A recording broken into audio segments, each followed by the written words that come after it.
ये है रहस्य रेडियो बाय ऑडिग्मा, जहां हर कहानी में छुपा है रोमांच, रहस्य और थ्रिल। यहाँ आप सुनेंगे कुछ ऐसी कहानियां जो आपका दिल दहला देंगी। तो तैयार हो जाइए, क्योंकि शुरू हो रहा है रहस्य radio.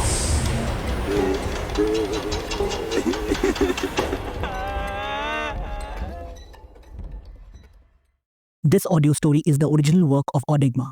Copying, reproduction, or redistribution of this content in any form is strictly prohibited. Any infringement will result in legal action under Section 51 and 53 of the Indian Copyright Act. इस बात को करीब 18-20 साल हो गए होंगे। अक्सर मैं सोचता हूँ कि मैं इस घटना को कभी भुला क्यों नहीं पाया। बट फिर समझ में आता है कि आपके जीवन में कभी कभी कुछ ऐसा होता है जिसे आप चाहकर भी भुला नहीं पाते। लखनऊ में करीब 7-8 साल बिताने के बाद और अपनी स्कूलिंग पूरी करने के बाद अचानक से एक दिन मैंने अपने आप को मुंबई में पाया। एक तरफ इस बात की खुशी थी कि इंडिया के सबसे अच्छे होटल मैनेजमेंट कॉलेज में मेरा एडमिशन हो गया था, पर दूसरी तरफ इस बात का दुख भी था कि मैं अपने घर से, अपने परिवार से इतने समय के लिए इतना दूर आ गया था। इसी खुशी और दुख के बीच मैं अपने डे 1 ओरिएंटेशन के लिए अपने कॉलेज पहुंचा और वहां मुलाकात हुई मेरी संजय और संजीत के साथ। 200 बच्चों की भीड़ में संजय और संजीत से ही मेरी मुलाकात क्यों हुई, कैसे हुई, कब हुई, ये मैं जब भी याद करने की कोशिश करता हूँ याद नहीं आता। बट हाँ, उनसे मुलाकात हुई और शाम तक हम लोगों ने साथ में जीने मरने के कस्में वादे भी खा ली। मतलब साथ में रेंट पे घर लेकर रहने का वादा कर लिया। बॉयज़ को हमारे कॉलेज में फर्स्ट ईयर में हॉस्टल नहीं मिलता था, इसलिए बाहर रहना ही एकमात्र ऑप्शन था। हम लोगों ने डिसाइड किया कि कॉलेज से जितना पास हो उतना पास रहेंगे, ताकि आने जाने में समय बर्बाद ना हो। अगला पूरा हफ्ता हमने हाउस हंटिंग में लगा दिया। जल्दी हमें मुंबई की सच्चाई समझ में आ गई। मुंबई में, और वो भी दादर वेस्ट में, रहने के लिए जो हमारा बजट था उसमें कुछ भी मिल पाना मुश्किल ही नहीं, नामुमकिन था। पर ब्रोकर को शायद पैसे बनाने थे। उसने पता नहीं कहां से खोज के घर निकाला। प्रभा देवी में था घर। ब्रोकर ने बताया कि वो घर कुछ दिनों से बंद पड़ा है, पर लैंडलॉर्ड उसे साफ करा देगा, और घर हमारे बजट में भी था।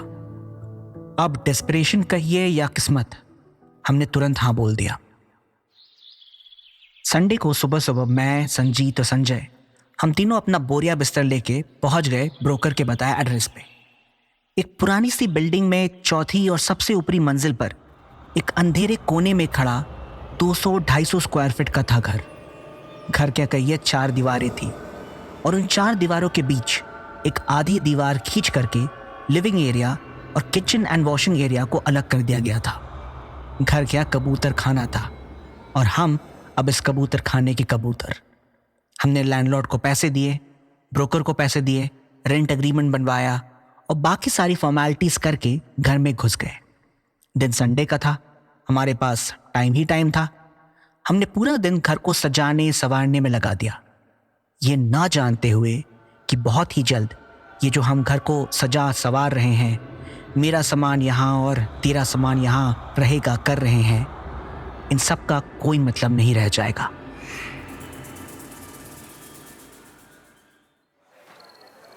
शाम तक हम लोगों ने अपना सारा सामान सही से लगा लिया और फिर डिनर में पास ही के ठेले पे भुर्जी पाव और वड़ा पाव खाने चले गए। पैसे ज़्यादा थे नहीं, ऊपर से सुबह ही ब्रोकर को कमीशन और लैंडलॉर्ड को 11 महीने का रेंट एक साथ दे के आए थे। पराठा सब्जी खाने का मन होते हुए भी भुर्जी पाव और वड़ा पाव से किसी तरीके से काम चलाया। रात में हम जब तक लौट के आए 11 बज चुके थे। थोड़ा बहुत और काम जो बचा हुआ था उसे ख़त्म करते करते 12 बज गए। करीब 12 बजे हम तीनों लाइट बंद कर आज सुबह ही खरीदे हुए रुई के गद्दों पर जाकर लेट गए। घर से दूर होने की वजह से या फिर किसी और चीज़ की वजह से पता नहीं क्यों कुछ अच्छा नहीं लग रहा था। एक अजीब सा एहसास था, लग रहा था कि कुछ सही नहीं हो रहा। एनीवेज, अगले दिन सुबह उठ के कॉलेज जाना था, तो मैंने चुपचाप सो जाने की कोशिश की।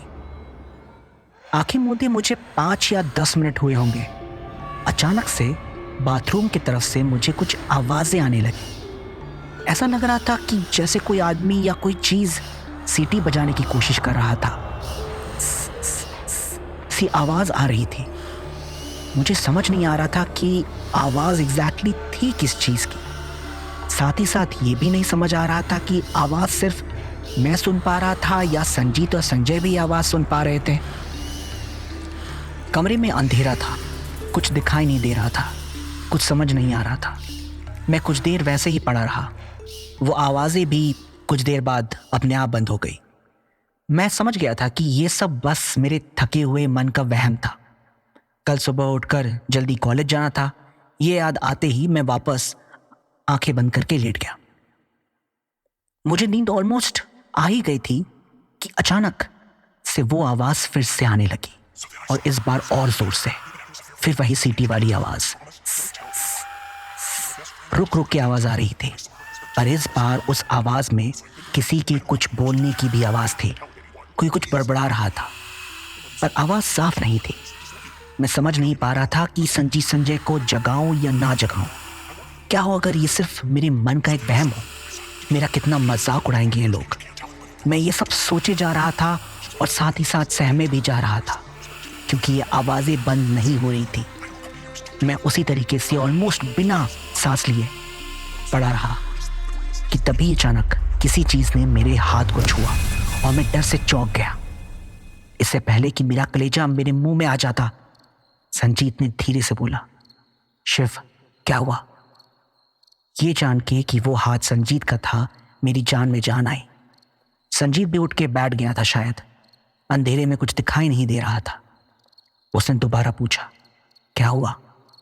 उसकी आवाज़ से समझ में आ गया था कि वो भी किस चीज़ से डरा हुआ है। मैंने उससे पूछा, क्या तूने कोई आवाज़ सुनी? उसने धीरे से और सहमे हुए आवाज़ में सिर्फ हाँ बोला। संजय अभी भी शायद सो रहा था। वो ना जागे इसलिए हमने ज़्यादा आवाज़ नहीं की। मैंने इशारे से संजीत को बाथरूम की तरफ चलने के लिए कहा। वो थोड़ा हिचकिचाया। मैंने उसे धीरे से कहा, देख डरा मैं भी हुआ हूँ, साथ चलते हैं, कुछ नहीं होगा। किसी तरीके से हम दोनों अंधेरे कमरे में दीवार टटोलते हुए बाथरूम की तरफ बढ़े। वो आवाज़ें किसी के करने की और साथ ही साथ में कुछ बड़बड़ाने की अब और तेज़ हो गई थी, मानो बस हमारे सामने ही कोई खड़ा हो। मैं अपने भगवान को याद कर रहा था और संजीत जिस भी भगवान में यकीन करता था वो उनको याद कर रहा था। आधी दीवार के उस तरफ बाथरूम के लाइट का एक स्विच था। दीवार पे हाथ मारते मारते मैंने वो स्विच खोजा और उसे जला दिया। अभी तक पूरे कबूतर खाने में खूब अंधेरा था। लाइट जलाने से बाथरूम की तरफ थोड़ा सा उजाला हुआ। सामने जो था उसे देख के हम दोनों की धीरे से हंसी छूट गई।